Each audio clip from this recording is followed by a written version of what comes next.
The Journey of Liora and the Lost Moonlight. Once upon a time, in a quiet little village, nestled between whispering hills, lived a small girl named Liora. She was not the strongest, nor the fastest, nor even the cleverest child in her village. But she had a heart that was calm, steady, and full of wonder. One night, as the stars sparkled like scattered diamonds, something strange happened.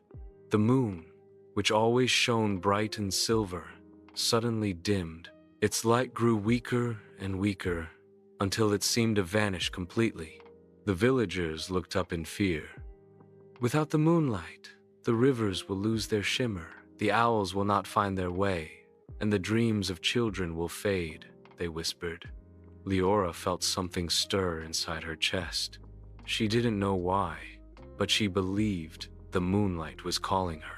She packed a small satchel with bread, water, and her grandmother's scarf, and whispered, "I will find the lost moonlight."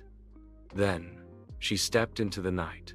Her path led first to the forest of whispers. The trees leaned close, their leaves rustling softly, speaking in voices too low to understand. Suddenly, the path before her was blocked by twisted branches that grew thicker the more she tried to push. Liora grew frustrated, but then remembered her grandmother's words. "When the world resists you, be patient. It will open in its own time." So, she sat down beneath the trees and breathed slowly. She closed her eyes and listened, not trying to fight, not trying to force. Little by little, the whispers grew clearer. "Wait, child. Wait with a steady heart." Minutes passed, then an hour, but Liora stayed calm. Finally, the branches curled back, revealing the way. The forest had tested her patience, and she had passed. Beyond the forest lay a shimmering lake. Its surface gleamed like glass, reflecting stars that were no longer visible in the sky. As Liora stepped closer, ripples spread across the water, and a voice rose from its depths. "Child of the village, what do you seek?" "I seek the lost moonlight," Liora answered bravely. The lake bubbled with laughter. "To cross me, you must give me something of great value. Not gold, not jewels, something only kindness can give." Liora thought for a long while. She had little to offer, but as she gazed at the water, she noticed small silver fish gasping near the shore, trapped in a patch of mud where the water had receded. Without hesitation, she knelt and carefully lifted each fish back into the lake. She did it gently, whispering soft words so they would not be afraid. The lake sparkled with delight. "Your kindness has opened the way." A silver bridge of water rose up before her, carrying her across.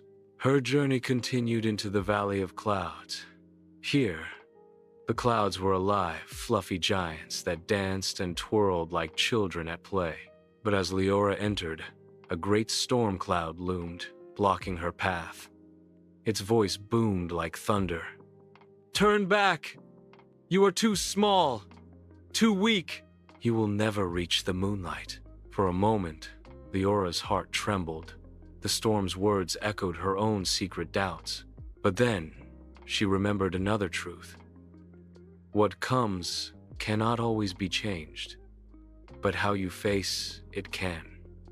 She bowed her head and whispered, "I accept you, storm.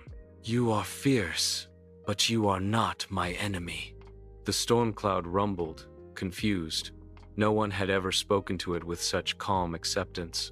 Slowly, it softened, its thunder fading into gentle rain. It parted, revealing a staircase of light leading higher into the sky.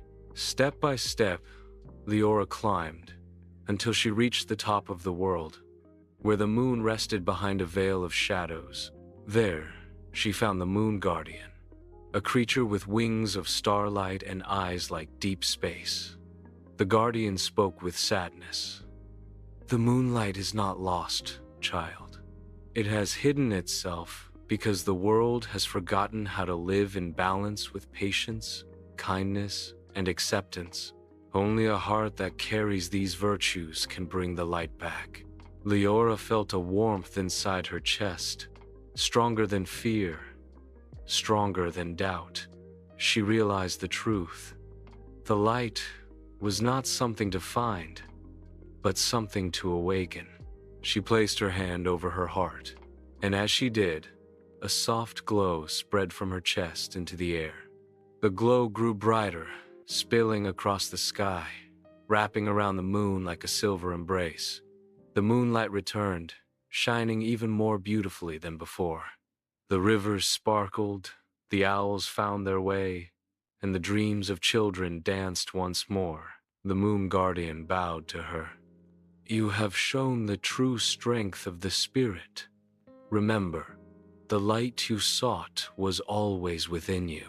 When Liora returned to her village, the people celebrated her bravery.